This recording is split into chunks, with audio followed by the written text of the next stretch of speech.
నమస్తే, పొలిటికల్ వాయిస్కి స్వాగతం. రాష్ట్రంలో నిరుద్యోగులకు సంబంధించినటువంటి సమస్య పైన ఇటు అధికార పార్టీ అటు ప్రతిపక్ష పార్టీ యుద్ధాలు చేసుకుంటున్నాయి, మాటల యుద్ధం. అట్లనే రాష్ట్రంలో ఉన్నటువంటి రాజకీయ పరిణామాలు, రేవంత్ రెడ్డి పరిపాలన, కేసీఆర్ వ్యవహారశిల్పై ఇట్లాంటి అంశాలపై మనం చర్చించుకునేందుకు మనతో పాటు సీనియర్ జర్నలిస్టు, తెలంగాణ ఉద్యమకారుడు, ప్రముఖ విశ్లేషకులు విఠల్ గారు మనతో ఉన్నారు. ఆయన అడిగి మరిన్ని వివరాలు తెలుసుకుందాం. విఠల్ గారు నమస్తే అండి. తెలంగాణలో ఇవాళ కేటీఆర్ ఒకటి పెట్టారు. కేటీఆర్ కాదు, మేము వచ్చిన తర్వాతనే మేము ఉద్యోగాలు ఇస్తామనేటువంటిది కాంగ్రెస్ పార్టీ చెప్తుంది. మేము కట్టుబడి ఉన్నాము, ఇచ్చిన ప్రతి మాటను నిలబెట్టుకుని తీరుతామనేటువంటిది రేవంత్ రెడ్డి కాంగ్రెస్ పార్టీ చెప్తున్నది.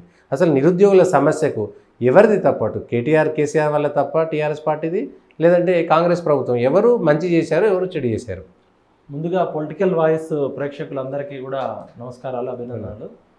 ప్రధానంగా వర్తమానంలో ఏదైనా సమస్యను విశ్లేషించాలంటే దాని మూలాలు చరిత్రలో ఉంటాయి. అవును. ఇప్పుడు 29 రాష్ట్రాలలో తెలంగాణకు ఒక ప్రత్యేకత ఉంది.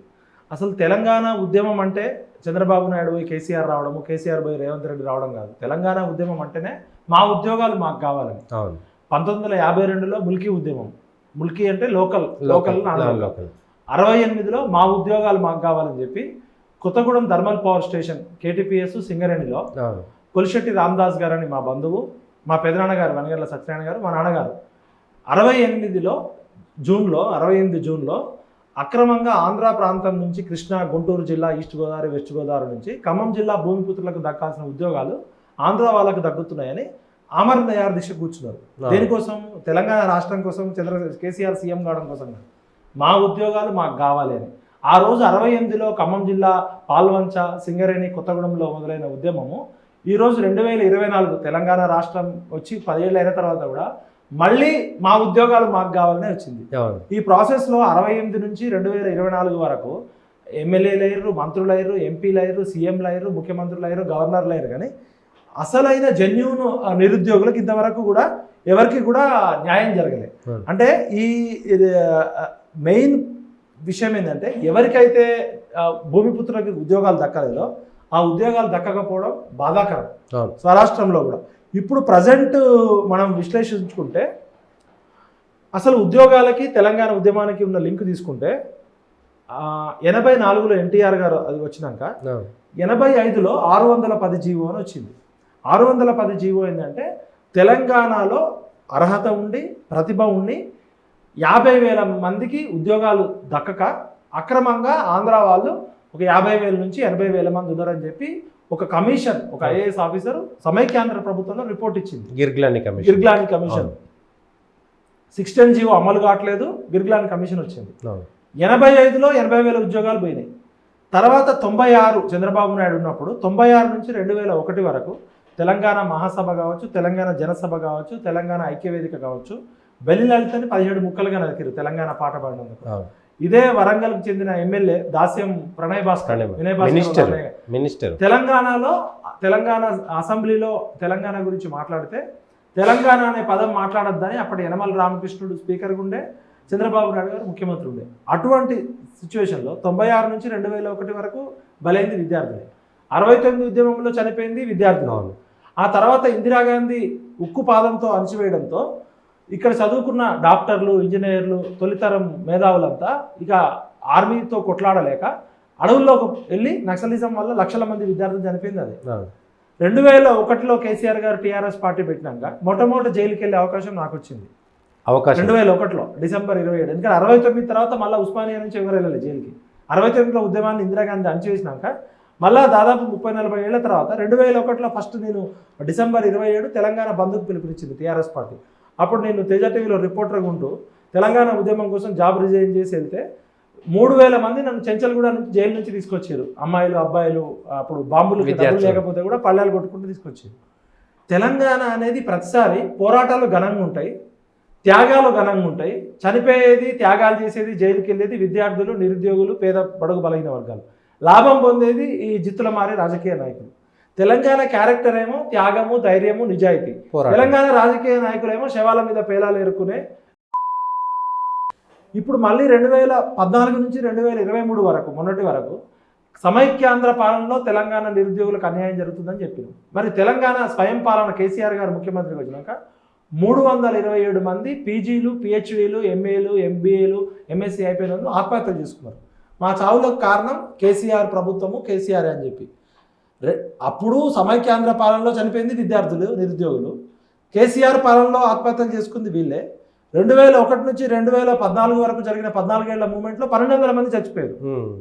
కేసీఆర్ గారు పదే పదే చెప్తారు, ఒక రక్తం చుక్క లేకుండా పార్లమెంటరీ పద్ధతి ద్వారా నేను తెలంగాణ తీసుకొచ్చినా అని చెప్తాడు. పొట్టి శ్రీరాములు గారు ఒక్కడు అమరజీవి అయితే ఆంధ్రప్రదేశ్ రాష్ట్రంలో ఆయన పేరు మీద యూనివర్సిటీలు ఉన్నాయి. మన తెలంగాణలో కూడా మొన్నటిదాకా పొట్టి శ్రీరాములు తెలుగు యూనివర్సిటీ ఉంది. ఆయన విగ్రహాలు ఉన్నాయి. ఆయన చరిత్రకి, ఆయన త్యాగానికి ఒకటి వచ్చింది. ఒక పొట్టి శ్రీరాములు గారి అమరజీవిత్వానికి త్యాగం దక్కింది, ఆంధ్రప్రదేశ్ రాష్ట్రం ఏర్పడ్డది.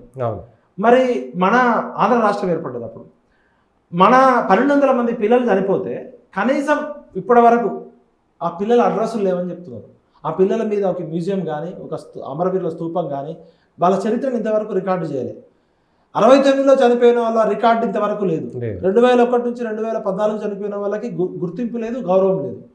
ఇప్పుడు ఈ కేసీఆర్ అనేటోడు ఒక నియంతలాగా మారిండు, నిరుద్యోగులకు వ్యతిరేకంగా ఉన్నాడు, ఉద్యోగాలు వేయట్లేదని చెప్పి పార్టీలకు అతీతంగా కేసీఆర్ అనే ఒక నియంత పోవాలని చెప్పి నిరుద్యోగులంతా ఏకమై ఆ 2-3% ఓటు బ్యాంకే కదా డిఫరెన్స్. నిరుద్యోగులు 30 లక్షల మంది గ్రామ గ్రామాలకు వెళ్ళి బస్సు యాత్రలు చేసి కాళ్ళు మొక్కి తీసుకొచ్చిన ప్రభుత్వంలో ఇప్పుడు అసలు కాంగ్రెస్ పార్టీ, ఇప్పుడు మనం ప్రజెంట్, ఎందుకంటే ఈ చరిత్ర అంతా తెలవాలి. ఇప్పుడు అసలు ఏం జరిగింది, కాంగ్రెస్ పార్టీ ఎట్లా గెలిచింది, ఎందుకు నిరుద్యోగులకు వాళ్ళు రుణపడి ఉన్నారంటే, ఇది మీరు తర్వాత ఎడిటింగ్ చేసి ఇది పెట్టండి. భారత జాతీయ కాంగ్రెస్ తెలంగాణ రాష్ట్ర కాంగ్రెస్ కమిటీ అసెంబ్లీ ఎన్నికలు 2023 అభయహస్తం మేనిఫెస్టో. ఇందిరమ్మ రాజ్యం ఇంటింటా సౌభాగ్యం అని చెప్పారు. ఈ మేనిఫెస్టో మీరు వెబ్సైట్లో కూడా డౌన్లోడ్ చేసుకోండి. 34 డిక్లరేషన్లు ఉన్నాయి దీనిలో, 42 పేజీల్లో 420 హామీలు ఉన్నాయి దీనిలో. మనము ఇది ఏం జరిగిందంటే, మేమెందుకు పనిచేయాల్సి వచ్చిందంటే, గతంలో జిహెచ్ఎంసీ ఎలక్షన్స్ అప్పుడు కేసీఆర్ అనేటోడు అసలు విపరీతమైన ఒక నియంత లాగుండే. ప్రజాస్వామ్యం అనేది పక్కకు పెట్టి రాజ్యాంగాన్ని కూని చేస్తున్న టైంలో మనం ఎట్టి పరిస్థితుల్లో కేసీఆర్కి బుద్ధి చెప్పాలని చెప్పి పార్టీలకు అతీతంగా మేము బీజేపీని గెలిపించాలి ఇక్కడ అని చెప్పి, మాకు బీజేపీ సిద్ధాంతంతో అవగాహన లేదు, మాకు బీజేపీతో చాలా డిఫరెన్సెస్ ఉన్నాయి, అయినప్పటికీ కూడా కేసీఆర్ అనేటోడికి ఒక దక్క తగలాలని చెప్పి మేము స్వయంగా మా టీం అంతా కేశవ మెమోరియల్ స్కూల్లో ఉండి, అప్పుడు ఆయన ఎవరు, మన సెంట్రల్ మినిస్టర్ ఉండే ఆయన యాదవ్ గారు, ఆయన పేరు భూపేంద్ర యాదవ్ గారు, అమిత్ షా టీం మా దగ్గరకు వచ్చి తెలంగాణ పౌర సమాజం సపోర్ట్ చేయాలని చెప్తే ఖచ్చితంగా కేసీఆర్కి బుద్ధి చెప్పాలని చెప్పి 11 రోజుల్లో 48 సీట్లు రావడంలో మేము, మా నిరుద్యోగులం, మా టీం పనిచేసినాం. అప్పుడు మన బెంగళూరు ఎంపీ తేజస్వి సూర్యాని కూడా తీసుకొచ్చి క్యాంపస్కి, కరోనా పేరుతో క్యాంపస్ గేట్లు బంద్ చేస్తే 75 సంవత్సరాలు ఎప్పుడు బంద్ చేయలేదు క్యాంపస్ గేట్లు, కేసీఆర్ బంద్ చేస్తే ఆ క్యాంపస్ గేట్లు బద్దలు కొట్టుకొని తేజస్వి సూర్య గారిని ఆర్ట్స్ కాలేజ్ దగ్గరికి తీసుకెళ్ళాం. అప్పుడు పోలీసులు లాఠీచార్జ్ చేస్తే నా కాళ్ళు కూడా ఇరిగింది. ఆ తర్వాత జిహెచ్ఎంసీ ఎలక్షన్లో గెలవడము, దుబ్బాకలో దుమ్మురేగింది కేసీఆర్ కంట్లో, జిహెచ్ఎంసీలో వరదలో కొట్టుకుపోయిండు. తర్వాత హుజురాబాద్లో కేసీఆర్ ఒక నియంతలాగా మారిపోయి ఈటల రాజేందర్ అనే వ్యక్తిని ఒక గంజిలో ఈగలాగా తీసిపడేసి ఒక బానిసలాగా అవమానం చేస్తే, ఈటల రాజేందర్ ఒకవైపు, కేసీఆర్ ఒకవైపు కాదు, తెలంగాణ సమాజాన్ని అంతా ఏకం చేసి హుజురాబాద్ ప్రజల కాళ్ళు పట్టుకొని కేసీఆర్ అనేటోడికి బుద్ధి చెప్పాలని చెప్పి ఈటల రాజేందర్ని గెలిపించడంలో మా పాత్ర ఉంది. నిరుద్యోగులు, యువత దుబ్బాకలో గెలిచింది, హుజురాబాద్లో గెలిచింది, జిహెచ్ఎంసీలో గెలిచింది.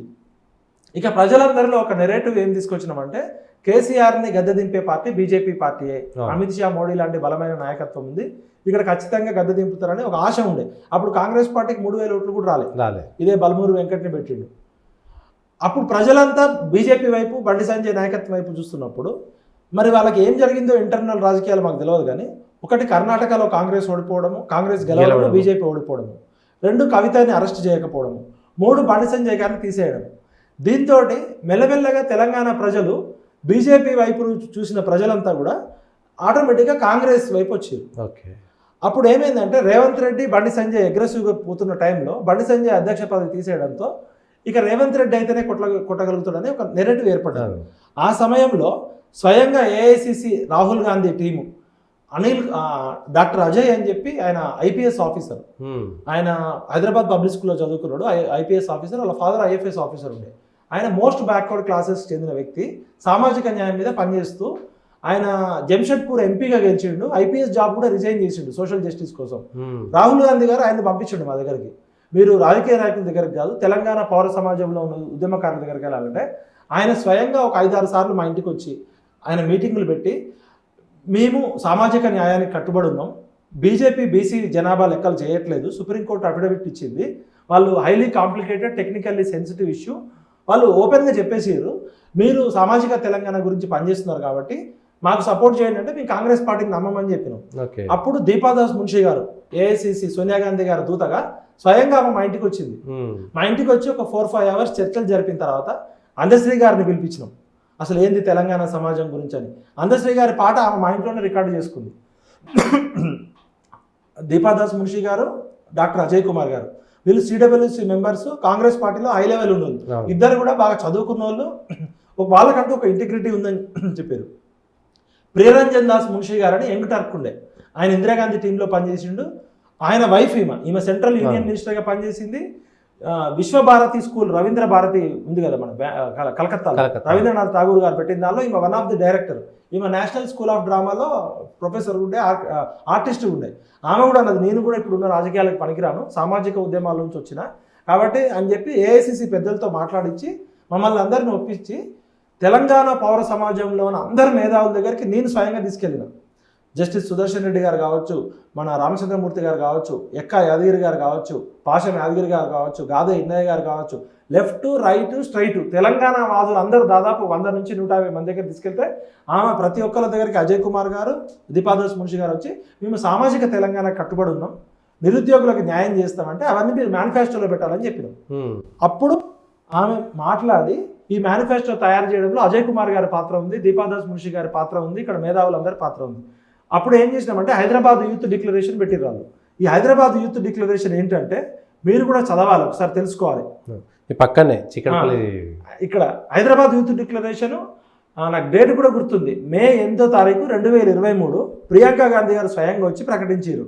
అభయహస్త మేనిఫెస్టోలో అమరవీరులు ఉద్యమకారుల త్యాగాలకు గుర్తింపు, తెలంగాణ తొలి మలిదశ ఉద్యమాలలో ప్రాణాలు అర్పించిన యువతీ యువకులకు ఉద్యమ వీరులుగా గుర్తించి వారి కుటుంబంలో ఒకరికి ప్రభుత్వ ఉద్యోగము మరియు తల్లి తండ్రి భార్యకు ఎవరికైనా ఒకరికి నెలకి 25,000 రూపాయలు నెలవారీ అమరవీరుల గౌరవ పెన్షన్ అందజేస్తామని చెప్పారు. ఇది మేము పెట్టించింది.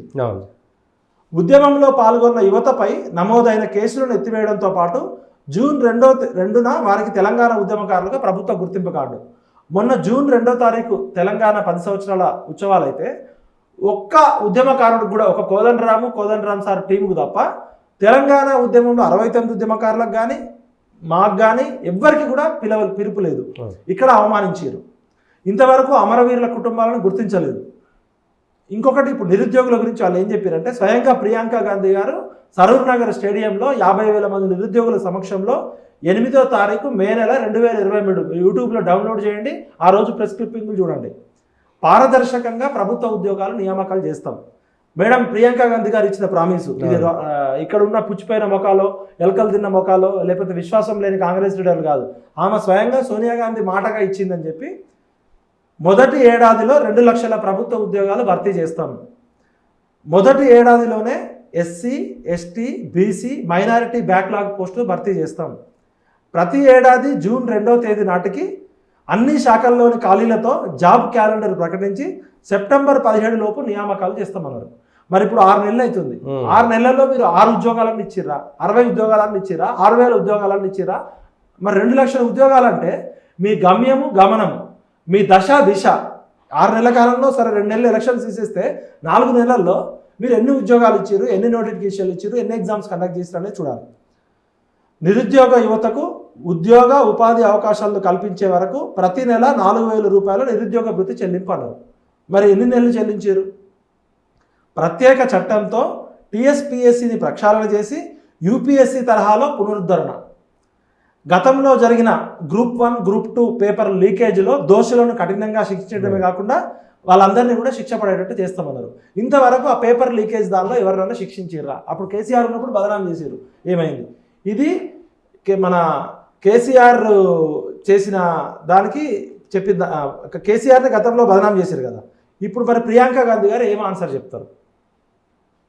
ప్రియాంక గాంధీ గారు డిక్లరేషన్ ఇచ్చారు కాబట్టి ప్రియాంక గాంధీ గారు స్వయంగా వచ్చి చెప్పారు, సోనియా గాంధీ మా అమ్మ తెలంగాణ ఇచ్చింది, మా ఇందిరాగాంధీ మీకు అన్యాయం చేసి ఉండొచ్చు 69లో, కానీ మా అమ్మ ఇచ్చిన మాట ప్రకారం తెలంగాణ ఇచ్చింది, సోనియా గాంధీ మాటగా నేను చెప్తున్నాను ప్రియాంక గాంధీ గారు చెప్పారు. Madam Priyanka Gandhiji, we are requesting you and demanding you, if you don't fulfil your promises, our youth, Telangana youth will come to Wayanad and question you also. Okay. And we will come to Delhi and we will come to AICC office and we will come to your home also. We are requesting you, please fulfill your promises. నిరుద్యోగులకు నేను ఏం చెప్తున్నా అంటే, మనం ధర్నాలు చేయక్కర్లే, రాస్తారోకాలు చేయక్కర్లే, ఆత్మహత్యలు చేయక్కర్లే, arrest కావక్కర్లే. Priyanka Gandhi గారు ఏదైతే మాట్లాడారో ఆ స్పీచ్ను డౌన్లోడ్ చేసి ఒకసారి మళ్ళీ ఎక్స్లో, ఇప్పుడు 30 లక్షల మంది నిరుద్యోగులు ఉన్నారు, ఒకసారి 30 లక్షల మంది మీరు ట్వీట్ చేయండి. మరి సోనియా గాంధీ గారు కూడా మర్చిపోయి ఉండొచ్చు, ప్రియాంక గాంధీ గారు కూడా మర్చిపోయి ఉండొచ్చు, వాళ్ళకి తెలంగాణలో ప్రభుత్వం వచ్చింది కాబట్టి మర్చిపోతారు వాళ్ళు. కాబట్టి గుర్తు చేయాల్సిన బాధ్యత ఉంది. సెకండ్, ఇప్పుడు ప్రియాంక గాంధీ గారి స్టోరీ అయిపోయింది, రాహుల్ గాంధీ గారు ఏం చెప్పారు అనేది చూడాలి. మీరు 20వ పేజీ ఓపెన్ చేస్తే క్లియర్గా, అంటే వాళ్ళు ఇచ్చిన హామీలే. మన రాహుల్ గాంధీ గారు రాజ్యాంగాన్ని చేతిలో పట్టుకొని మొత్తం సామాజిక న్యాయం, సామాజిక భారతదేశము, బీజేపీ బ్రాహ్మణ్ బనియా పార్టీ ఇది బీసీలకు అన్యాయం చేస్తుంది, కాబట్టి బీసీలకి న్యాయం జరగాలంటే మీ మా వల్లనే సామాజిక తెలంగాణ అవుతుంది అని చెప్పి దేశమంతా తిరుగుతున్నాడు కదా. ఒకవైపు రాజ్యాంగం పట్టుకున్నాడు, ఒకవైపు భారతదేశ జెండా పట్టుకొని. మనకి ఎప్పుడు నవంబర్ 27వ తారీఖు 2023, 7 నెలల క్రితం కరెక్ట్గా ఇదే చిక్కడపల్లి లైబ్రరీ దగ్గర అశోక్ నగర్కి వచ్చి ఇరానీ ఛాయ్ తాగి బవాచి హోటల్లో మెనూ చూసి బవాచి బిర్యానీ తిని మంచిగా మెచ్చుకొని, బాగా ఆయన బిర్యానీ ప్రియుడు మీ అందరికీ తెలిసిందే. రాహుల్ గాంధీ గారు మా యువతతో చిట్చాట్ చేస్తూ ఛాయ్ తాగుతూ ఏమని ముచ్చటించారంటే, టీషర్ట్ వేసుకొని జీన్స్ ప్యాంట్ వేసుకొని వచ్చిండు యూత్ లాగానే వచ్చి, కాంగ్రెస్ పార్టీ యువత ఉపాధి కల్పన అనేది మేము తెలంగాణ నుంచే ప్రారంభిస్తాం, తెలంగాణ అనేది మాకు రోల్ మోడల్గా ఇవ్వండి అని చెప్పి కాంగ్రెస్ పార్టీ తెలంగాణలో అధికారంలోకి రాగానే తొలి క్యాబినెట్ సమావేశంలో మెగా డిఎస్సిని ప్రకటిస్తూ ఖాళీగా ఉన్న అన్ని ఉపాధ్యాయ పోస్టులను 6 నెలల్లో భర్తీ చేస్తామన్నాడు. ఇప్పుడు మెగా డిఎస్సి అంటే 25,000 పోస్టులు ఖాళీగా ఉన్నాయి. మెగా డిఎస్సి కాకుండా వీళ్ళు 5,000 ఉద్యోగాలు, 6,000 ఉద్యోగాలు ఇచ్చారు. ఇది మెగా డిఎస్సి కాదు, దగా డిఎస్సి అంటున్నారు. పక్కనున్న ఆంధ్రప్రదేశ్ రాష్ట్రంలో చంద్రబాబు నాయుడు గారు ప్రమాణ స్వీకారం చేసిన వారం రోజులకే ఆయన మొట్టమొదటి సంతకంలోనే 25,000 ఖాళీలు, ఎన్ని ఖాళీలు ఉంటే అన్ని ఖాళీలతో మెగా డిఎస్సి ప్రకటించారు. మరి చంద్రబాబు నాయుడు శిష్యుడు అని చెప్పుకుంటాడు కదా రేవంత్ రెడ్డి గారు. రేవంత్ రెడ్డి గారు ఏం చెప్తున్నారు, నేను చంద్రబాబు నాయుడు గారు పోటీ పడతా, ఆయన నేను ఇప్పటికే 18 గంటలు కష్టపడుతున్నా, చంద్రబాబు నాయుడుతో పోటీలు పడాలంటే నేను నిద్ర కూడా పోనిగా, నేను నిద్రపోని అని చంద్రబాబు నాయుడు చెప్పేటోడు కదా. ఇప్పటికే రేవంత్ రెడ్డి గారు పాపం అరవీర భయంకరంగా 18 గంటలు కష్టపడుతున్నాడు. ఇప్పుడు చంద్రబాబు నాయుడు వచ్చినాక నిద్రపోడు, 24 గంటలు ఆయన నిద్రపోకుండా ఇట్లా కంటి రెప్పల మధ్య ఆయన పెట్టుకుంటాడేమో, పెట్టుకొని పని చేస్తున్నాడు. ఏం చేస్తున్నాడంటే, మరి 6 నెలల్లో నువ్వు 18 గంటలు పనిచేసి ఎందుకు ఫస్ట్ క్యాబినెట్లో మీ రాహుల్ గాంధీ చెప్పింది చేయలేదు? డిఎస్సి. అదేవిధంగా రాష్ట్రంలో ఉన్న దాదాపు 2 లక్షల ప్రభుత్వ ఉద్యోగాలను మొదటి సంవత్సరంలోనే భర్తీ చేస్తామన్నాడు. మొదటి సంవత్సరంలో 2 లక్షల ఉద్యోగాలు భర్తీ చేస్తామన్నప్పుడు ఈ 6 నెలల్లో 1,00,000 భర్తీ చేయాలి కదా. మరి 6 నెలల్లో మీరు కొత్తగా వచ్చినాక ఓన్లీ పాత కేసీఆర్ గారు ఇచ్చిన గ్రూప్ 1 నోటిఫికేషన్లో కేవలం 60 పోస్టులు కలిపారు. మెగా డిఎస్సి కింద 25,000 ఖాళీలు ఉంటే 6,000 ఉద్యోగాలు, అంటే వీళ్ళు 6,060 ఉద్యోగాలకు మాత్రమే నోటిఫికేషన్ ఇచ్చారు. వీళ్ళు 30,000 ఉద్యోగాలు ఇచ్చిందని చెప్పింది అవాస్తవం. అది కేసీఆర్ గారు నోటిఫికేషన్ ఇచ్చి, కేసీఆర్ గారు ఎగ్జామ్ కండక్ట్ చేసి, కేసీఆర్ గారు ప్రభుత్వమే ఎగ్జామ్ వ్యాలిడేషన్ కూడా చేసి, రిజల్ట్ కూడా ప్రకటించి అపాయింట్మెంట్ ఆర్డర్ చేయడానికి ఎలక్షన్ అడ్డొచ్చినాయి. కాబట్టి ఈయన వచ్చి ఎల్బీ స్టేడియంలో జర్మన్ టెంట్లు వేసి పెద్ద లక్షల రూపాయలు, కోట్ల రూపాయలు ఖర్చు పెట్టి అట్టహాసంగా ఉద్యోగాలు ఇచ్చిన అని చెప్పుకున్నాడు. ఇప్పుడు అపాయింట్మెంట్ ఆర్డర్ చేయడానికి అంత అట్టాసం అక్కర్లేదు, అనవసరమైన ఖర్చు కదా. ఈయన దుబారా చేయనని చెప్పిండు కదా, ₹1 కూడా దుబారా చేయను, నేను కడుపు కట్టుకొని కరప్షన్ చేయకుండా ఉంటే 50,000 కోట్లు మిగులుతాయని చెప్పిండు. ఇదే రేవంత్ రెడ్డి గారు ఆయన స్వయంగా ప్రకటించిండు. మరి కేసీఆర్ కంప్లీట్ చేసిన నోటిఫికేషన్, కేసీఆర్ ఇచ్చిన ఉద్యోగాలు, నేను 30,000 ఉద్యోగాలు ఇచ్చిన 70 రోజుల్లో అని చెప్పుకుంటున్నాడు. సరే అపాయింట్మెంట్ ఆర్డర్ ఇచ్చింది కరెక్ట్, ఇంతవరకు వాళ్ళు పోస్టింగ్ ఇవ్వలే, వాళ్ళు రోడ్ల మీద తిరుగుతున్నారు. అంటే ఇక్కడ కూడా మోసం చేసినట్టే. రాష్ట్రంలో ఒక్కసారి రుసుము చెల్లించి పబ్లిక్ సర్వీస్ కమిషన్లో పేరు నమోదు చేసుకున్నట్టయితే అభ్యర్థులు ఆ సంవత్సరంలో మిగతా నోటిఫికేషన్లు ఎటువంటి రుసుము చెల్లించాల్సిన అవసరం లేదు అన్నాడు. ఇప్పుడు కానిస్టేబుల్ దానికి కూడా 1,200 కడుతున్నారు, వేరే ఉద్యోగాలకి 2,000 కడుతున్నారు. 30 లక్షల మంది ఇంటూ 2,000 రూపాయలు అంటే దాదాపు 60 కోట్లు, 600 కోట్లు అదే అవుతుంది. ఇవాళ బడ్జెట్ లేదని చెప్తున్నావు కదా నువ్వు.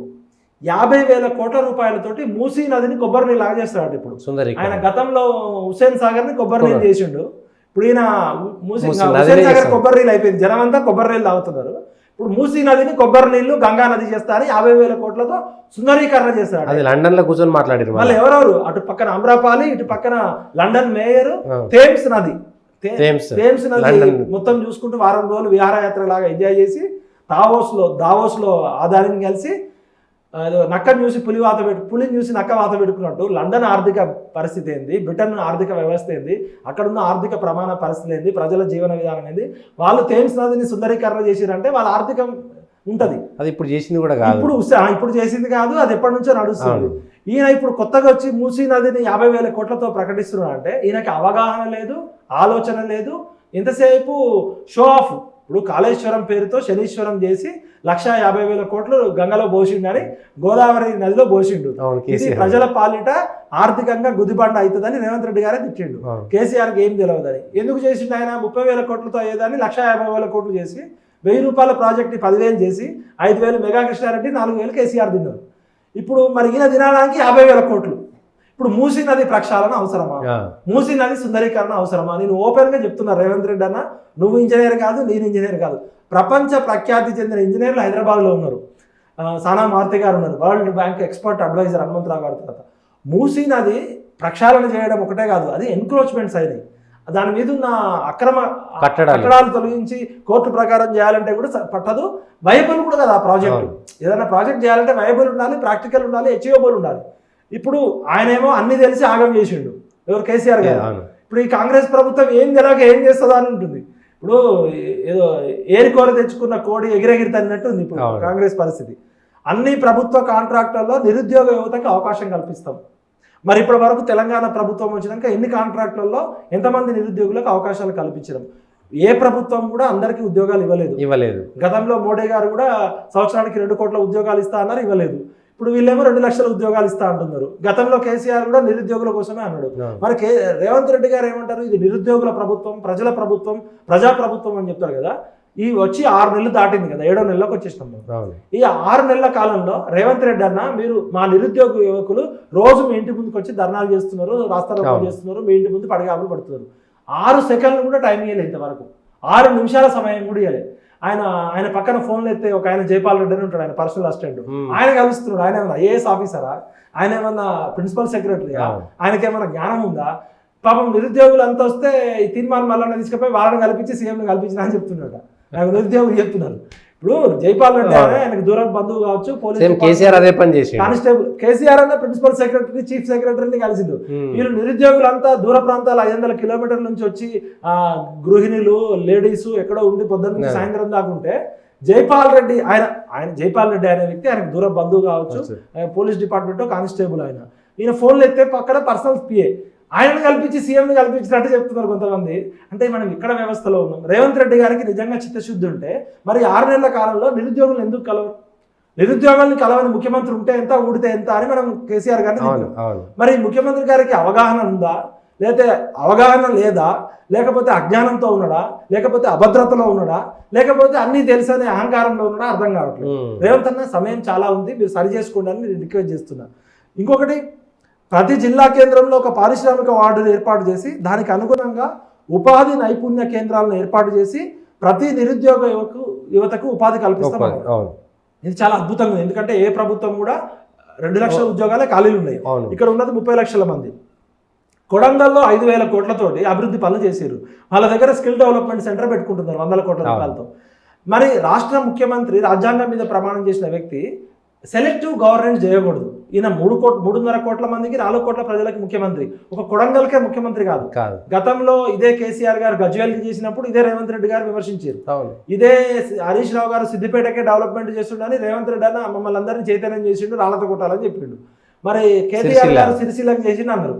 మరి గతంలో నువ్వేం విమర్శించినావు కదా, నువ్వు ఒక కొడంగల్కే ముఖ్యమంత్రిగా లేకపోతే కొడంగల్కే మంత్రిగా, నువ్వు ఇక్కడ ప్రతి నియోజకవర్గంలో పెట్టాలి కదా స్కిల్ డెవలప్మెంట్ సెంటర్. పెట్టాలి, పోనీ జిల్లాకు ఒకటనే పెట్టాలి కదా.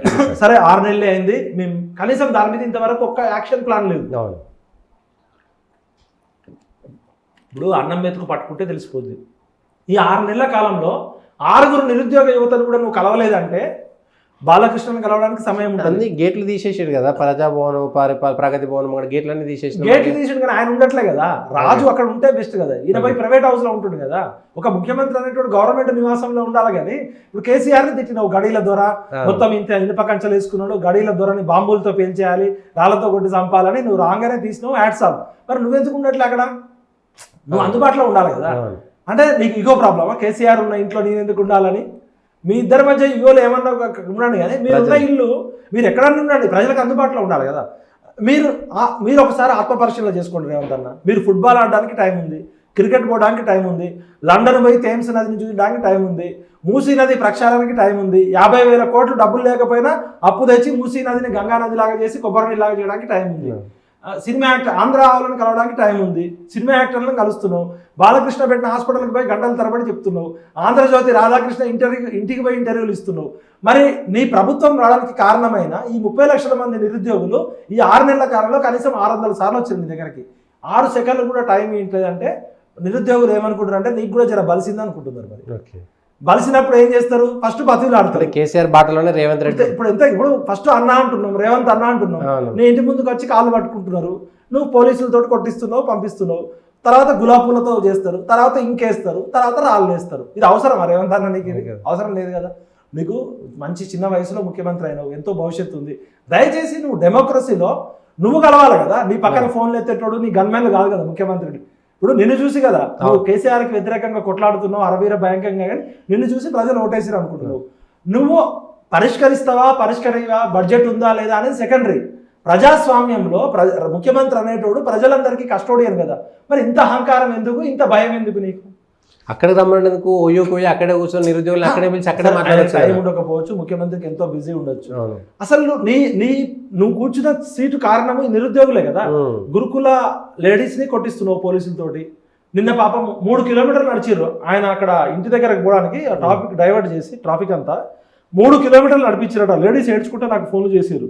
మరి ఇది కరెక్టేనా నీకు? ఇదేనా ప్రజాపాలన? మరి ఇది దగా పాలన, మోసకారి పాలన, ప్రజాపాలన? కేసీఆర్కి పేరు పెట్టారు ఎందుకు? కచరా పనులు చేస్తుండని కచరా. మరి నువ్వు ఇట్లా దగా పనులు చేస్తే నిన్ను ఏమంటారు? అంటారు, లేకపోతే అంటారు. మరి సోషల్ మీడియాలో అది ట్రెండింగ్ కాకముందే చూసుకో అన్న. ఇప్పుడు అందరు రేవంత్ అన్న అంటున్నారు. ఆ పేరు అట్లనే ఉండాలని కోరుకుంటున్నాం. లేకపోతే దగా పేరు పెట్టిరు అనుకో, నువ్వు జీవితాంతం ఒకసారి పడ్డదనుకో, నువ్వు ప్రజల నోట్లలో నానద్దు. ఒకసారి నాణ్యమంటే నువ్వు మంచి పేరు రావడం చాలా కష్టం, కానీ చెడ్డ పేరు రావడం ఈజీ. రేవంత్ అన్నకి రిక్వెస్ట్ చేస్తున్నా, మీకు ఈ 30 లక్షల మంది నిరుద్యోగులు ఉన్నారు కదా, ఒక్కొక్క నిరుద్యోగుల ఇంట్లో 4 కోట్లు వేసుకున్నా 1,20,00,000 మంది పాలాభిషేకాలు చేస్తారు ఈ నిరుద్యోగుల సమస్యలు పరిష్కరిస్తే. లేకపోతే మరి లాలాజల అభిషేకాలు చేస్తారు. తూక్ ఆందోళన ఉంది మనకి మణిపూర్లో, ఆందోళనలో. మరి వరల్డ్ వైడ్ స్పిట్ మూవ్మెంట్ ఏముంది? నీ మేనిఫెస్టో పట్టుకొని తూ అని 30 లక్షల మంది చూసిరు అనుకో, మరి ఎక్కడ పెట్టుకుంటావు తలకాయ? రాహుల్ గాంధీ ఇమేజ్ దెబ్బతింటది, ప్రియాంక గాంధీ ఇమేజ్ దెబ్బతింటది, సోనియా గాంధీ ఇమేజ్ దెబ్బతింటది. డిక్లరేషన్ లేదా డిక్లరేషన్ మరి ఇప్పుడు 34 డిక్లరేషన్లు చేశారు. మీరు అన్ని పరిష్కరించలేకపోవచ్చు, కనీసం ఎందుకు కలవరు? ప్రజలని కలవకుండా ఉండే ముఖ్యమంత్రి మాకు అవసరమా అని అడుగుతున్నారు నిరుద్యోగులు. పోయినసారి అది జరిగింది, మళ్ళీ ఇప్పుడు అది జరుగుతుంది. పోయినసారి అన్న ఆయనకి 10 ఏళ్లకి బలిసింది. ఓకే, ఇప్పుడు ఈయనకు 6 నెలలకే, మరి ఈయన 10 సంవత్సరాలు ఉండాలనుకుంటున్నాడు కదా. మరి 6 నెలల్లో 6 సెకండ్లు కూడా కలవలేదు నిరుద్యోగుల్ని. జీవో నెంబర్ 46 వాళ్ళని కలవలే, గ్రూప్ 1 గ్రూప్ 2 వాళ్ళని కలవలే. 317 వాళ్ళు ఏమడుగుతున్నారు? గ్రూప్ 1లో సార్ మాకు పోస్టులు కాదు మేము అడిగేది, ఎకనామికల్గా ఎలాంటి బడ్జెట్ కాదు, గత 10 సంవత్సరాల్లో నోటిఫికేషన్ లేదు గ్రూప్ 1 నోటిఫికేషన్. కేసీఆర్ మోసం చేసిండు మమ్మల్ని. ఈ ఎలక్షన్ ఉద్యోగాల వల్ల మేము, ఎలక్షన్ కమిషన్ నోటిఫికేషన్ల వల్ల మేము కూడా ప్రిపేర్ కాలేకపోయినాం. మాకు మెయిన్స్కి అర్హత పెంచమని అడుగుతున్నారు 1:100. దానివల్ల ప్రభుత్వానికి అదనంగా ₹1 సమస్య ఉండదు. కేరళలో ఆల్రెడీ 1:75 ఉంది. అదేవిధంగా పక్క రాష్ట్రం ఆంధ్రప్రదేశ్లో, అక్కడ Andhra Pradesh board chairman, APPSC board chairman Gautam Sawang గారు ఆల్రెడీ పెంచారు ఈస్ట్ రేషియో. దానివల్ల ఎక్కువ మంది మెయిన్స్కు, ఈయన ఉద్యోగాలు పెంచట్లేదు, మెయిన్స్కు రాసుకునే వాళ్ళ అవకాశం పెరుగుతుంది. దానివల్ల అవకాశం పెరుగుతుంది, మళ్ళీ మెరిట్ ఉన్నోడికే వస్తుంది. దానివల్ల నీకేం నొప్పి? సెకండ్ గ్రూప్ 2లో 768 ఉద్యోగాలు ఆల్రెడీ కేసీఆర్ గారు ఇచ్చారు. అదనంగా వాళ్ళు ఒక 2,000 ఉద్యోగాలు అడుగుతున్నారు. ఆల్రెడీ బిశ్వాల్ కమిటీ 1,97,000 ఉద్యోగాలు ఖాళీగా ఉన్నాయని చెప్పింది. 2 లక్షల ఉద్యోగాలు ఖాళీగా ఉంటే నువ్వు 2,000 ఉద్యోగాలు ఇవ్వడానికి ప్రాబ్లం ఏంది? గ్రూప్ 3లో 3,000 ఉద్యోగాలు అడుగుతున్నారు. అదేవిధంగా ఈ గురుకులాల్లో అసెండింగ్ ఆర్డర్ కాకుండా డిసెండింగ్ ఆర్డర్లో తీయండి. ఇంగ్లీష్ వర్డ్ రీలిక్విష్మెంట్ అంటే దాని మీనింగ్ ఎగ్జాక్ట్లీ నాకు తెలియదు. డిసెండింగ్ ఆర్డర్లో తీయమంటున్నారు. డిసెండింగ్ ఆర్డర్లో తీయడం వల్ల ఒక 3000 పోస్టులు మిగలకుండా అందరికీ న్యాయం జరుగుతాయని అంటున్నారు. దీనివల్ల ఏం ప్రాబ్లం లేదు, అంటే అవగాహన లేదు మీకు. అంత కలిపితే 10,000 ఉద్యోగాలు అయితే అసలు 2 లక్షల ఉద్యోగాలు ఖాళీగా ఉన్నాయి కదా. అవును, కొత్తగా నువ్వేమి ఇవ్వట్లే. 1,97,000 ఉద్యోగాలు ఖాళీగా ఉన్నాయి అంటున్నారు. ఉద్యోగాల సృష్టి అడగట్లేదు, కొత్తగా ఉద్యోగాలు ఏం కలిపి అక్కర్లేదు. కేసీఆర్ ప్రభుత్వంలోనే 1,97,000 ఉద్యోగాలు ఖాళీగా ఉన్నాయి. నువ్వే రాస్తారోకోలు చేసినావు, ధర్నాలు చేసినావు. అంటే నీకు ఓడ దాటక ముందు మల్లన్న, ఓడ దాటినాక బోడ మల్లన్న అంటున్నారు. ఇది జూటా ప్రభుత్వమా దగా ప్రభుత్వమా అని అడుగుతున్నారు. మరి కాబట్టి రేవంత్ రెడ్డి రిక్వెస్ట్ చేస్తున్నా, ఆ 1,20,00,000 మంది నిరుద్యోగ కుటుంబాలతో ఫలాభిషేకాలు చేయించుకోవాలి తప్ప నువ్వు ఆందోళనలో పార్టిసిపేట్ చేయొద్దని కోరుతున్నాను. అంటే నిరుద్యోగులని గోసపెట్టు 6 నెలల్లోపే ఇంత వ్యతిరేకత కనబడుతుందంటారు జనం. ఇప్పుడు వ్యతిరేకత కనబడకపోతే సింపుల్ ఎగ్జాంపుల్, ఎందుకు ఇంత ఫ్రస్ట్రేట్ అవుతున్నాడు? ఎవరి మీద మాట్లాడినా ఇరిటేషన్ అవుతున్నాడు, ఫ్రస్ట్రేట్ అవుతున్నాడు. ఇప్పుడు సరైన అవగాహన ఉంటే సరైన ఆశయం ఉంటుంది. నీ అవగాహనలో లోపం ఉందనుకో, నీ ఆశయం కూడా లోపం ఉంటుంది. సరైన ఆశయం ఉంటే సరైన ఆలోచన ఉంటుంది. సమస్య మీద అవగాహన లేకుండా ఇన్ని డిక్లరేషన్లు ఎట్లా చేయగలిగారు? ఇప్పుడు ఇది ఎవరైనా నేర్చుకోవాలి, మన అందరం కూడా. ఇది నేను చెప్పింది కాదు, ఒక ఫిలాసఫర్ చెప్పింది. సరైన అవగాహన ఉంటే సరైన ఆలోచన ఉంటుంది, సరైన ఆలోచన ఉంటే సరైన ఆచరణ ఉంటుంది, సరైన ఆచరణ ఉంటే సరైన అభివృద్ధి ఉంటుంది. మరి అన్ని తెలిసిన కేసీఆర్ ఏమో నాకే అన్ని తెలిసి నదులకి నడక నేర్పిండు, మోటార్లకి ఈత నేర్పిండు, తెలంగాణని ఆగం చేసిండు, ధనిక రాష్ట్రాన్ని అప్పుల కుప్ప చేసిండు. ఏం తెలవారి కాంగ్రెస్ వాళ్ళు ఏం చేస్తారో అని భయపడుతున్నారు. లంక బిందెలు ఉన్నాయేమో అనుకొని వస్తే ఖాళీ కుండలు ఉన్నాయి అనుకున్నారు. మరి ఖాళీ కుండలు ఎక్కడ కుదరబెట్టాలని చూస్తున్నారా మీరు? లేదా కేసీఆర్ ఈ 6 నెలల్లో మీ దిశ చూస్తుంటే ఎందుకు మంత్రిత్వ శాఖలు అన్ని ఎందుకు ఫిల్ చేయలే? ఇప్పుడు కేసీఆర్ అట్లనే ముఖ్యమైన మాత్రం 4-5 పెట్టుకున్నాడు. విద్యాశాఖ మంత్రి ఉండడు, ఫస్ట్ విద్య ఉండాలి. హోంశాఖ మంత్రి ఉండడు, అన్ని ఆయన ముడి కిందనే పెట్టుకుంటే ఆయనకి ఒక్కడే 18 గంటలు ఎందుకు పనిచేయాలి? అందరూ పనిచేయాలి కదా. అంటే రేవంత్ రెడ్డి ఒక్కడే 4 కోట్ల సమస్యలు పరిష్కరించడానికి ఆయన జాదూ మంత్రం ఉంది. ఆయన కూడా మిగతా క్యాబినెట్ మినిస్టర్ లాగా ఒక క్యాబినెట్ మినిస్టర్. రాజ్యాంగబద్ధంగా సీఎంకి ఏం ప్రత్యేక హక్కులు లేవు. Is captain of council of ministers. అంతే. అందరు ప్రజాప్రతినిధులు ఎట్లనో అందరూ మన ఉద్యోగాలు మనం పన్నులు కట్టే డబ్బులతో మనకి పని చేయాల్సిన మన సేవకులు, మన జీతగాళ్ళు. ఈయన పెద్ద జీతగాడి పాత్ర పోషించి అందరి జీతగాళ్ళని కలుపుకోవాలి. ఈయన మరి గుంపు మేస్త్రి అన్నాడు కదా, గుంపు మేస్త్రి ఏం చేయాలి? కార్పెంటర్ పని కార్పెంటర్తో చేయాలి, ప్లాస్టరింగ్ చేసే పని ప్లాస్టరింగ్ చేయాలి, తాపి మేస్త్రి పని తాపి మేస్త్రి చేయాలి, ఇసుక కలిపేటోడు ఇసుక కలపాలి, సిమెంట్ కలిపేటోడు సిమెంట్ కలపాలి, గోడ కట్టేటోడు గోడ కట్టాలి, స్లాబ్ వేసేటోడు సెంటరింగ్ చేసేటోడు సెంటరింగ్ చేయాలి, ఫాల్ సీలింగ్ చేసేటోడు ఫాల్ సీలింగ్. అన్ని పనులు నువ్వే ఎందుకు చేస్తున్నావు? అంటే నువ్వు గుంపు మేస్త్రి పని కరెక్ట్గా చేయట్లేదు. నువ్వు గుంపు మేస్త్రి కూడా మనకి రావు. గుంపు మేస్త్రి అనేటోడు అందరితో పని చేయాలి. ఇలా 6 శాఖలకి మంత్రులు ఎందుకు లేరు? 6 శాఖలు నీ దగ్గర ఎందుకు పెట్టుకున్నావు? అంటే ఏదో దురుద్దేశం ఉంది నీకు. కేసీఆర్తో ఎందుకు పోల్చుకోవాలి? కేసీఆర్ అనేటోడు క్యాబినెట్లో చేయలే, ఆయన కర్రు కాల్చి బాధ పెట్టిరు. నీకు రోల్ మోడల్ నీకన్నా బెస్ట్ పరిపాలన చేసినోడు ఉండాలా, నీకన్నా వరస్ట్ పరిపాలన చేసినోడు ఉండాలా? నువ్వు మాట్లాడితే కేసీఆర్ని మీరు ఎందుకు అడగలేదు, ఇప్పుడు నన్ను ఎందుకు అడుగుతారు? కేసీఆర్ 6 నెలలు క్యాబినెట్ పెట్టకపోతే మీరేం పీకలేదంటే పీకి పాతరేసినాం కదా, అయిపోయింది. కేసీఆర్ అనేటోడిని తూ అని కచరా అని తిట్టిరు. మరి నువ్వు అట్లా బ్యాండ్ నేమ్ తెచ్చుకోవాలనుకుంటున్నావా? కేసీఆర్ అనేటోడు, కేసీఆర్ అనే వ్యక్తి తెలంగాణ గాంధీ, తెలంగాణ జాతిపిత, తెలంగాణ బాపు దగ్గర నుంచి కచరా దగ్గరకు వచ్చి ఆగిండు. మరి నువ్వు ఇలా రేవంత్ అన్న దగ్గర నుంచి జూటారెడ్డి లేకపోతే దగారెడ్డి దగ్గర ఆగాలనుకుంటున్నావా? నువ్వే తెలుసుకో రేవంత్ అన్న. ఎందుకంటే నీకు రిక్వెస్ట్ చేస్తున్నాం, చేతులు పెట్టి ప్రార్థిస్తున్నాం. ఇంకా 4.5 సంవత్సరాలు టైం ఉంది. యంగ్ ఏజ్లో నువ్వు సీఎం అయినావు. 7 సంవత్సరాల్లోనే నువ్వు ట్రాక్ రికార్డు టక సీఎం వచ్చేసినావు. భారతదేశ చరిత్రలో యంగ్ వయసులో ఇంత తక్కువ సమయంలో ఫాస్ట్ ట్రాక్లో సీఎం అయినోడు నువ్వు ఒక్కడే. Hats off. బట్ నువ్వు పరిపాలనలో కూడా చూపించాలి కదా. పిసిసి ప్రెసిడెంట్ నువ్వే, సీఎం పోస్ట్ నీదే, హోంశాఖ నీదే, విద్యాశాఖ నీదే, ఈ కాకుండా ఇంకా 4 శాఖలు ఉన్నాయి. ఇంకా నువ్వు గుంపు మేస్త్రి అంటే ఎవరి పనాడికి ఇవ్వాలా? అంటే నువ్వు గుంపు మేస్త్రి కూడా పనికిరావా ఏంది? అంటే గుంపు మేస్త్రి నువ్వే అన్నావు కదా. కాబట్టి నీవు నేర్పిన విద్య నిరజాక్ష అన్నట్టు నువ్వు ప్రతిపక్ష నాయకుడు ఉన్నప్పుడు కేసీఆర్ గారిని ఏదైతే విమర్శించినావో రేవంత్ అన్న, అవన్నీ నీకు కూడా వస్తాయి. కర్మ, ఇప్పుడు ఏదో పాట ఉంటుంది, ఏ చోట కర్మ ఆ చోటే ఏ రోజు రిజల్ట్ అన్నట్టు. ఇదంతా T20 టైం అంటున్నావు కదా.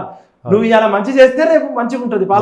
టెస్ట్ మ్యాచ్ ఓపిక లేదు, ఎవరికి ఓపిక లేదు. ఇదంతా ఫాస్ట్ ట్రాక్ కాలం వచ్చింది. కలియుగంలో అంత కర్మఫలం ఎమ్మటే వస్తుంది. నువ్వు మంచి చేస్తే నెత్తిన పెట్టుకొని పాలాభిషేకాలు చేస్తావు. నువ్వు చెడు చేసినావు అనుకో బండకేసి బాస్తారు. సింపుల్ తేడా. తెలంగాణ ప్రజలకి పోరాటాలు కొత్త కాదు, త్యాగాలు కొత్త కాదు, పోలీసు నిర్బంధాలు కొత్త కాదు. ఆర్మీ తోటి మిలిటరీ తోటే కొట్లాడారు తెలంగాణ విద్యార్థులు. కాబట్టి ఇప్పటికైనా నేను నీ తమ్ముడిగా రిక్వెస్ట్ చేస్తున్నా, దయచేసి నిరుద్యోగుల ఉసురు పోసుకోకండి, గురుకులాల సమస్యలు తీర్చండి. కొత్త అవసరం లేదు, మీరు ఇచ్చిన వాగ్దానాలు నెరవేర్చండి. మీరు ఏం చేయకండి, మీ మేనిఫెస్టోలో ఉండే చేయండి మహాప్రభు.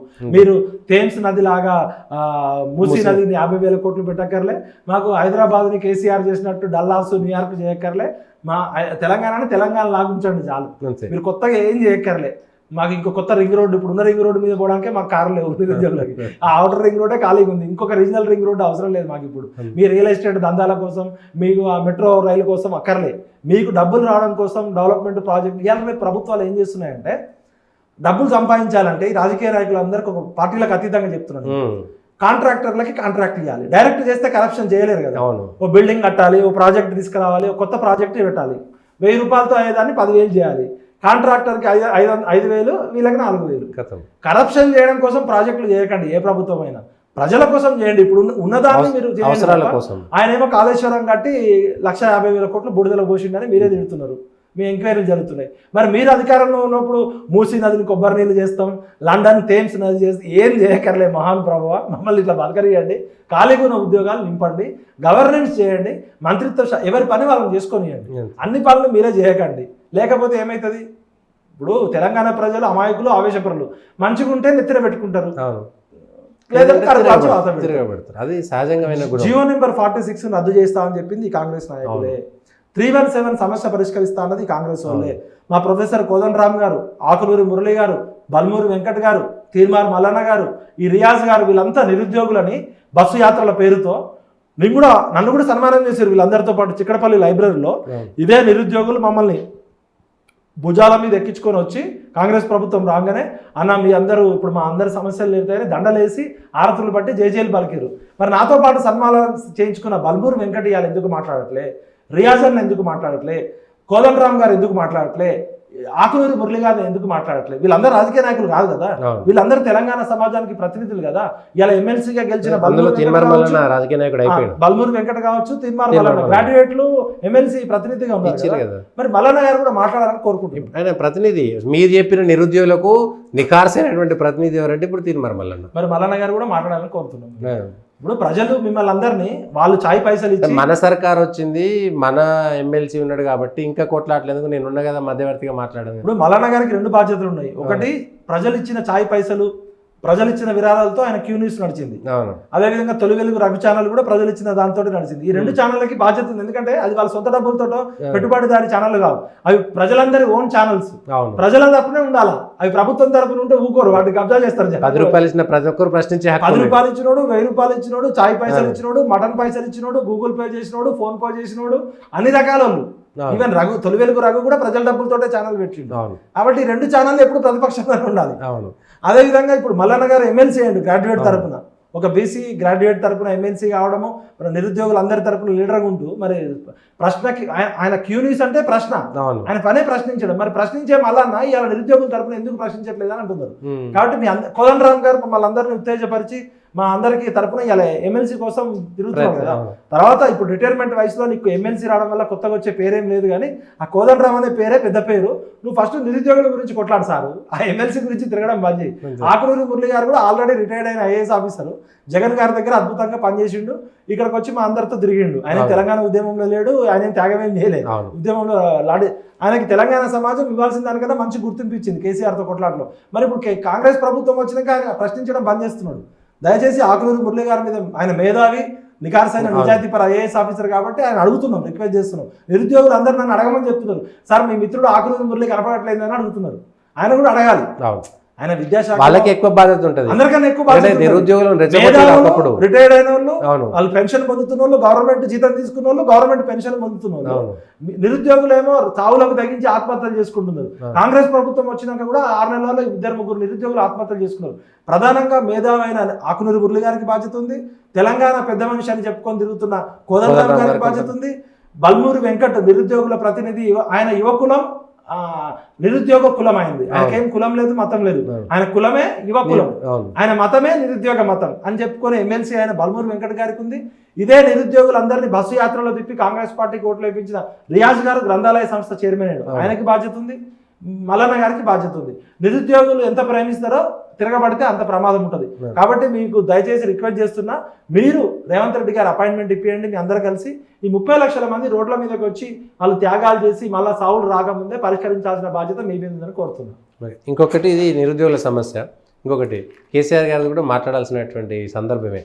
పాపం వరుసగా రోజు నన్ను కలవడానికి ఎవరు మధ్యవర్తి అక్కర్లేదు, నేను నేరుగా కలుస్తాను, మీరు నా దగ్గరికి రండి, మధ్యలో వీళ్ళని కలవద్దు అన్నాడు. ఆఖరికి పీర్ చదువుకున్న కార్పొరేటర్లు కరీంనగర్ వాళ్ళైతే వాళ్ళ జీవితకాలం సరిపోకపోతుండే కేసీఆర్ని కలవాలంటే. కలిసేటువంటి ఛాన్స్ వచ్చింది. ఏం చేయబోతున్నాడు? నెల రోజుల వ్యూహము, ఒక 6 నెలల్లో ఒక వ్యూహం ఉన్నది, ఎవ్వరు బాధపడొద్దు అనేటువంటి ఒక మాట కూడా చెప్పారు. కేసీఆర్ గారితో నేను ఆయన పార్టీ పెట్టాలా వద్దా అనే దశ డిస్కషన్ నుంచి ఆ టీంలో ఉన్న యంగ్స్టర్ నేను. ఆయన పార్టీ పెట్టకముందు 6-7 నెలల ముందు చర్చలు జరిగినప్పుడు క్యాంపస్ నుంచి మమ్మల్ని పిలుచుకున్న దగ్గర నుంచి కేసీఆర్ యొక్క మనస్తత్వం నాకు బాగా తెలుసు. బర్రె చచ్చినాక పాడి బయటపడ్డది అంటారు. బర్రె బతుకున్నప్పుడు మీ బర్రె ఎన్ని లీటర్లు ఇస్తుంది అంటే 2 లీటర్లే పాలు ఇచ్చింది అని చెప్తారు. బర్రె చచ్చిపోయినాక అరే ఎంత మంచి బర్రె ఇది, రోజు పొద్దున 4 లీటర్లు సాయంత్రం 4 లీటర్లు చచ్చిందని బర్రె చచ్చిపోయినాక ఏడుస్తాడు.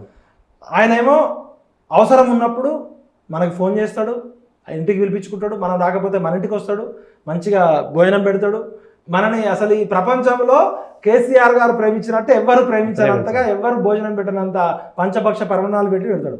అవసరం అయిపోయాక తీసి బండకేసి బాసాడు. ఆయన ఏంటంటే ఏ ఇష్యూ ఉన్నప్పుడు పర్సనాలిటీస్ని వ్యక్తులని అద్భుతంగా వాడుకుంటాడు. ఇష్యూ అయిపోయాక మనుషుల్ని టిష్యూ పేపర్ లాగా వాడేస్తాడు. అధికారంలో ఉన్నప్పుడు నేను ఎక్కడుంటే అదే ముఖ్యమంత్రి కార్యాలయము, నేను బాత్రూంలో ఉంటే అదే ముఖ్యమంత్రి కార్యాలయము, నేను సచివాలయానికి ఎందుకు రావాలి, నేను ఫామ్ హౌస్లో ఉంటే అదే ముఖ్యమంత్రి కార్యాలయం అన్నాడు. ఈ దేశంలో, ఈ ప్రజాస్వామ్య వ్యవస్థలో, ఈ ప్రపంచంలో కేసీఆర్ అనుభవించినంత రాజరికము రాజులు కూడా అనుభవించారు. ఓకే, ఆయన పెట్టిన దుబారా కానీ, ఆయన చేసిన ప్రజా డబ్బులు 7 లక్షల కోట్ల అప్పు కావచ్చు, 30 లక్షల కోట్లు ఈ 10 సంవత్సరాల్లో ప్రజల డబ్బుల్ని బాధ్యత లేకుండా బరి తెగించి విచ్చలవిడిగా ఖర్చు పెట్టి అప్పుల కుప్ప నెత్తిన వేయండు మహానుభావుడు. తెలంగాణ బాపు, తెలంగాణ జాతిపిత, తెలంగాణ గాంధీ చేసిన ముఖ్యమంత్రి 7 లక్షల కోట్ల అప్పు, 30 లక్షల కోట్ల ప్రజాధనాన్ని దుర్వినియోగం చేసిండు. ఇంకా ఆయన చేసిన తప్పుల మీద ఇంకొక 10 సంవత్సరాలు కమిషన్లు కమిటీలు వేసినా కూడా విచారణ జరుగుతూనే ఉంటాయి. మరి కేసీఆర్ గారికి ఎప్పుడు జ్ఞానం బోధపడ్డదంటే ముఖ్యమంత్రి కుర్చీ పోయిన 6 నెలల తర్వాత ఇప్పుడు ఆయన భ్రమలన్నీ తొలగిపోయినాయి. కాబట్టి ఇప్పుడు అందరిని పిలుస్తున్నాడు. ఇప్పుడు మిమ్మల్ని పిలుస్తాడు, నన్ను పిలుస్తాడు. ఇక ఆయన ప్రేమిస్తే మామూలుగా ఉండదు కదా. కాబట్టి అధికారంలో ఉన్న అబ్జల్యూట్ పవర్ కరప్ట్స్ అబ్జల్యూట్లీ. ఇప్పుడు చేప నీళ్ళల్లో ఉంది. చేప నీళ్ళల్లో ఉంటూ చేప నీళ్ళు తాగుతుందా లేదా అనేది ఎవరికి తెలవాలి? ఆ చేపకే తెలవాలి. ఈయన ముఖ్యమంత్రి స్థానంలో ఉండి ప్రజాప్రతినిధిగా ఉండి ఒక 40-50 ఏళ్ళు రాజకీయాల్లో ఉన్న వ్యక్తి ఇవాళ ఒక రాజ్యాంగబద్ధమైన ఏర్పాటైన సంస్థ కమిషన్ పిలిస్తే కూడా నేను రాను తూచిపో అంటుండు. ఆయనకి రాజ్యాంగం మీద నమ్మకం లేదు, ప్రజాస్వామ్య వ్యవస్థ నమ్మకం లేదు. నియంత్రణను మించిన నియంత పాలన చేసిన కేసీఆర్ ఇవాళ మళ్ళీ అందరి జనంలోకి వస్తున్నాడు. ఆయనే పిలుస్తున్నాడు, భోజనాలు తింటున్నాడు, బజ్జీలు తింటుండు, చెట్ట కింద కూర్చుంటున్నాడు. అసలు ఆయన ఇప్పుడు ఎట్లయిపోయాడంటే కామన్ మ్యాన్కి ప్రతిరూపం మా కేసీఆర్ అయిపోయాడు.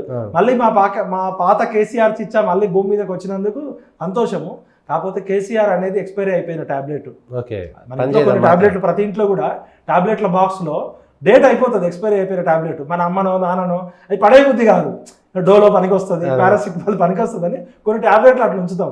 రాజకీయాల్లో కూడా కేసీఆర్ గారు ఒక అమోఘమైన ఒక పాస్పోర్ట్ బ్రోకర్ నుంచి, ఒక సిద్దిపేట ఎమ్మెల్యే నుంచి ఒక 25 ఏళ్ళు మంత్రిగా చేసిండు, ఎంపీ అయిండు, కేంద్ర మంత్రి అయిండు, సీఎం అయిండు 2 సార్లు. తెలంగాణలో ఆయన చరిత్రను ఎవరు జరిపేయలేదు. ఇక ఆయన పరుగు ఆపితే ఆయన గౌరవం ఆయన కాపాడుకున్నట్టు. పరుగు ఆపడం కూడా ఒక కళ. ఇప్పటికే బొక్కబొర్రా పడ్డాడు, గౌరవంగా ఆపగలగాలి. ఇప్పుడు శోభన్ బాబు గారు ఒక పుస్తకం రాశారు, కేసీఆర్ గారిని నేను రిక్వెస్ట్ చేస్తున్నా, పరుగు ఆపడం కూడా ఒక కళ అని ఉంటుంది. ఆ పుస్తకం కొనుక్కొని చదువుకోండి. ఇక మీ ఇజ్జతి తెలంగాణ తెచ్చిన ఒక మహానుభావుడు 2 సార్లు ముఖ్యమంత్రి అయిండు, మాజీ ముఖ్యమంత్రిగా నిలిచిపోండి. మీరు ఇంకా కొత్తగా ఏదో రాజకీయ చేస్తే మీరు చేసే రాజకీయ క్షుద్ర క్రీడలు, రాజకీయ చాతబడులు పనికిరావు, అయిపోయినాయి, కాలం కలిసి రాదు. రాజకీయం అనేది ప్రవహించే నది లాంటిది, ఎప్పుడూ ఒక్కలదే నడవదు. కేసీఆర్దైనా, మోడీదైనా, రేవంత్ రెడ్డిదైనా, కిమ్ముదైనా, ప్రపంచ అధ్యక్షుడైనా, అమెరికా అధ్యక్షుడైనా కొత్త నీరు వస్తుంటుంది, పాత నీరు పక్కకు జరుపుకోవాలి గౌరవంగా. దయచేసి పాత మిత్రుడుగా ఒక చిచ్చాగా చెప్తున్నా, చిచ్చా నువ్వు కామ్గా పక్కకు తప్పుకో, రిటైర్గా. ఇప్పుడు నీకు సాహిత్యం మీద మంచి పట్టుంది, ఆయన లిపి లేని భాషలో కూడా రాయగల మేధావితనము, 80,000 పుస్తకాలు చదవడమే కాకుండా ఎంఎస్సి పొలిటికల్ సైన్స్ చేసిండు. ఈ భూమి మీద ఈ చంద్రమండలంలో కానీ నవగ్రహాలు ఈ గ్రహాలలో ఎక్కడ కూడా ఎంఎస్సి పొలిటికల్ సైన్స్ లేదు, కానీ ఈయన ఒక్కడే ఎంఎస్సి పొలిటికల్ సైన్స్ చేసిండు. 80,000 పుస్తకాలు చదివిండు. ఆయన పుట్టే 30,000 రోజులు కాలే, ఆయన 63 ఏళ్ళు 64 ఏళ్ళు తీసుకుంటే 70 ఏళ్ళు ఇంటూ 30 వేసుకున్నా 21,000 రోజులు 23,000 రోజులు అవుతుంది. ఈయన 80,000 పుస్తకాలు చదివిన మేధావి. అసలు గిన్నీస్ బుక్ కాదు, ఈయనకు స్పెషల్ బుక్లు ఇవ్వాలి, 2 రికార్డులు కూడా అప్లై చేయాలి. ఒకటి ఎంఎస్సి పొలిటికల్ సైన్స్ చదివినందుకు ఒక రికార్డు, 80,000 పుస్తకాలు చదివినందుకు ఒక రికార్డు, ఆ 2. ఇంకోటి ఆయన కరోనాకి మందు లేకుండా ఈయన అడ్డంగా నిలబడి చైనాలో వుహాన్ ల్యాబ్ ఉంది కదా, పారాసిటమాల్ లాగా చైనాలో వుహాన్ ల్యాబ్ అని ఉంది, అక్కడ నుంచే కరోనా వచ్చింది. కేసీఆర్ గారిని ఒకసారి తీసుకుపోయి ఆ ల్యాబ్ను బద్దలు కొట్టి అసలు వైరస్ మూలకాంధ్రం ఏందో ఈయన చూపించి భయపెట్టాలి. ఈయనతో పాటు నిజామాబాద్ పండు, ఆయన జీవన్ రెడ్డి, ఈ ఆర్మూరు, వీళ్ళంతా ఈ బ్యాచ్ అంతా ఒకటి ఉంది. ఏంటంటే కరోనాని ఇట్లా నిలబెట్టి ఆపిన బ్యాచ్, వీళ్ళందరినీ తీసుకుపోవాలి. ఇంకేమైనా కొత్త వైరస్లు ఏమైనా వస్తుంటే వీళ్ళని మాస్క్ లేకుండా పీపీ కిట్ లేకుండా తీసుకుపోవాలి. ఇంకోటి ఈయనకి ఒరిజినల్గా కేసీఆర్ గారు సాహితీవేత్త, అద్భుతమైన తెలుగు సాహిత్యంలో సంస్కృతంలో పద్యాలు చెప్తాడు, లంబాడి గిరిజన భాష మన బంజారా భాషలో కూడా పాటలు ఆటలు రాయగలడు. కాబట్టి ఈయన ఒక 5-6 భాషల్లో నోబెల్ బహుమతికి అప్లై చేసుకోవాలి. ఈయన సాహితీవేత్త. అసలు ఈయన రాజకీయాల్లోకి రాకపోతే ఈయన మెటీరియల్ వేరే మెటీరియల్, సాహిత్యమైన మెటీరియల్, పాటలు ఆటలు, మంచి డైరెక్టర్ కూడా. రాజమౌళి మనకు ఒక డైరెక్టరే. కేసీఆర్ గారి దగ్గర మంచి మంచి కథలు, పిట్టకథలు, సొల్లు కబుర్లు, నాకంటే హీరోలు అందంగా ఉంటారు. ఆయన కట్టుకథలు చెప్పడం. ఇలా ప్రపంచం మొత్తంలో బాలీవుడ్ కానీ హాలీవుడ్ కానీ టాలీవుడ్ కానీ ఏ సినిమా ఇండస్ట్రీ కూడా కథలు లేవు. కేసీఆర్ గారి దగ్గర రోజుకొక హాలీవుడ్ సినిమాని మించిన కథ చెప్పగలరు. ఎందుకంటే స్టోరీ చెప్పడము, నెరేటివ్ క్రియేట్ చేయడం అనేది అందరితో సాధ్యం కాదు. నేను సిన్సియర్గా చెప్తున్నా. కేసీఆర్ గారి దగ్గర ఎవరైనా మంచి డైరెక్టర్స్, ఎవరైనా ప్రపంచ ఇంటర్నేషనల్ డైరెక్టర్స్ వస్తే కనీసం ఒక 100 కథలు ఇవ్వగలడు ఆయన. 100 కథలు 100 కూడా సూపర్ హిట్స్ అవుతాయి. అట్లాంటి కేసీఆర్ గారు రాజకీయాలను మించి ఒక నోబెల్ బహుమతి సాహిత్యంలో, ఒకటి సైంటిస్టు కరోనా వైరస్ని, 2 80,000 పుస్తకాలు చదివినందుకు, ఒకటి ఎంఎస్సి పొలిటికల్ సైన్స్ చదివినందుకు. మరి ఎంఎస్సి పొలిటికల్ సైన్స్ చేయాలని చాలామంది అనుకుంటున్నారు, ఎందుకంటే అందరూ కేసీఆర్ గారు లాగా కావాలని. తెలంగాణ వచ్చినా కూడా ప్రవేశపెట్టాలి. దయచేసి నువ్వు రాజకీయాలు బంద్ చేసి, నీకు చిన్న రాజకీయాలు చిన్న గేమ్ ఇది, నీ క్యాన్వాస్ పెద్దది, వరల్డ్ వైడ్ నీకు పేరు రావాలి, తెలంగాణ గుర్తింపు ప్రపంచవ్యాప్తంగా రావాలని కోరుకుంటున్నాను. కేసీఆర్ గారు రాజకీయాలు బంద్ చేస్తే ఆయనకు మంచిది. మరి కేటీఆర్ ఎప్పుడు చేయాలా? ఇప్పుడు కేటీఆర్ గారు ఉన్నారు, కవిత ఉంది, హరీష్ ఉన్నాడు, జైల్లో ఉన్నప్పుడు ఆమె కూడా పుస్తకాలు చదువుతుంది. ఇప్పుడు 80,000 బయటకు రాగానే ఆమె ఎక్కువ రోజులు కొన్ని రోజులకైనా వస్తుంది కదా. మరి వచ్చినాక ఆమె చేయాలి రాజకీయం, హరీష్ రావు చేయాలి. హ్యాపీ రావు అడ్రస్ లేడు, మరి ఆయన సంతోషంగా ఉన్నాడా? లేదా ఆయన ఉన్నప్పుడు తెలంగాణ అంతా హ్యాపీగా ఉంది, ఇప్పుడు అంతా అన్హ్యాపీగా ఉంది. సంతోష్ రావు ఎక్కడ ఉన్నాడు? మళ్ళీ వాళ్ళ దోచుకున్న వెలమ దొరలు 43 మంది అలీబాబా దొంగలు, మరి వీళ్ళందరూ ఏం కావాలి? కాబట్టి కేసీఆర్ గారు, మీరు రాజకీయాల్లో తెలంగాణ సాధించారు. తెలంగాణలో ఉన్నంతకాలం మీ పేరు ఉంటుంది, మీ చరిత్రను ఎవరు జరిపేయలేడు. కాబట్టి మీరు హాయిగా సాహిత్యంలోకి వచ్చేయండి. మీ అపాయింట్మెంట్ నేను కూడా కోరుతున్నా. మీరు ఏదైనా కథ చెప్తే నేను కూడా ఒక సినిమా తీసుకుంటాను. ఓకే, థ్యాంక్ యూ విఠల్ గారు. పొలిటికల్ వాయిస్ స్టూడియోకి ఇంత టైం ఇచ్చినందుకు. ఇటు కేసీఆర్, అటు రేవంత్ రెడ్డి, లేదంటే నిరుద్యోగ సమస్య, ఇవన్నీ కూడా రాజకీయ నాయకులు చేస్తున్నది. అటు కేసీఆర్ 1,00,000 కోట్ల రూపాయల ప్రజాధనం దుర్వినియోగం చేస్తే, రేవంత్ రెడ్డి కూడా కేవలం కమిషన్ల కోసమే 50,000 కోట్ల రూపాయల ప్రాజెక్టులు తీసుకురావడం అనేటువంటిది తెలంగాణ ప్రజల మీద పెద్ద గుదిబండ కాబోతుంది అనేటువంటిది విఠల్ గారు చెప్తున్నటువంటి మాట.